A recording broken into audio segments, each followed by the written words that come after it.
Si vous aimez jouer à la roulette russe, ne faites pas d'état des lieux d'entrée.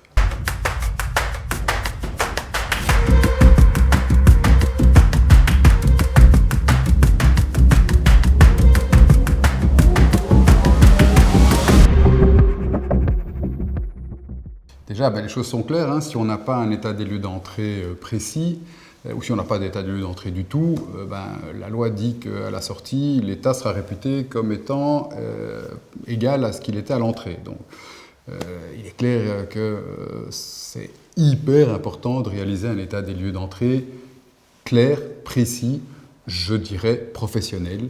En plus, tous les états des lieux d'entrée sont bons. Tant qu'on n'arrive pas à la sortie, évidemment, puisque pour faire un récolement, pour voir exactement ce qui a été dégradé, on va dire qu'il y a une usure locative anormale, pour ça, il faut qu'on soit vraiment précis à l'entrée. On peut voir que la majorité des propriétaires et locataires font ça, même s'ils le font de bonne foi, c'est pas suffisamment précis, c'est pas détaillé.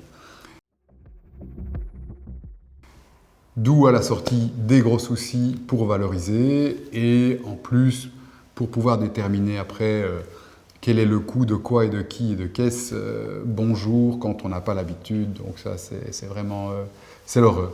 Donc je ne peux que dire que l'état des lieux est impératif. Il est et doit être à mon sens réalisé par des professionnels. Par exemple, nous, au sein de l'agence, nous faisons appel toujours à des professionnels qui ne font que ça. On pourrait le faire nous-mêmes, mais on n'est pas assez compétent, on ne va pas assez vite, donc on n'est en plus pas rentable, on serait trop cher, donc autant faire appel à des gens qui ne font que ça. Et ça n'est que bonheur pour la sortie qui arrivera, surtout si en plus les relations se dégradent au cours de la location. Donc c'est vraiment primordial.